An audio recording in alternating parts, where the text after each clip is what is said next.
3.0-liter twin-turbo inline-six produces 405 horsepower and offers 406 pound-feet of torque from 2,350 to 5,230 revolutions per minute. There's also good news for fans of manual gearboxes. The M2 Competition will be available with both the 7-speed MDCT double-clutch box and a 6-speed manual equipped with rev matching for smoother shifts. The MDCT comes with 3 DriveLogic driving programs: Comfort, Sport and Sport Plus. The manual car hits 60 miles per hour in 4.2 seconds, and you can slice that 0.2 second off that figure with the MDCT box.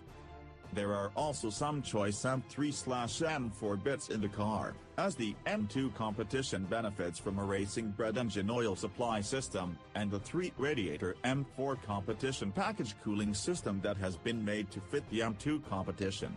The lightweight, partially aluminum front and rear axles are also from the M3/M4, as is the 3.3-pound CFRP strut brace and the engine bay.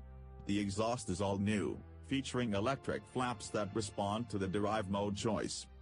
There's also the active M rear differential, which can be adjusted between 0 and 100%, depending on the steering angle, accelerator position, brake pressure, engine torque, wheel speed and yaw rate. It can give the full 1,800 pounds-to-foot of locking power in just 150 milliseconds when the situation demands it.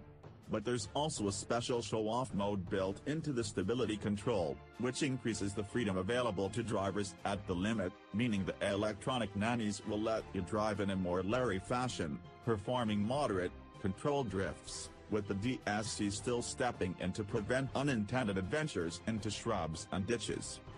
The 2019 M2 Competition, which can hit a top speed of 174 miles per hour if specified with the M Drivers package, will be made available in the summer of 2018.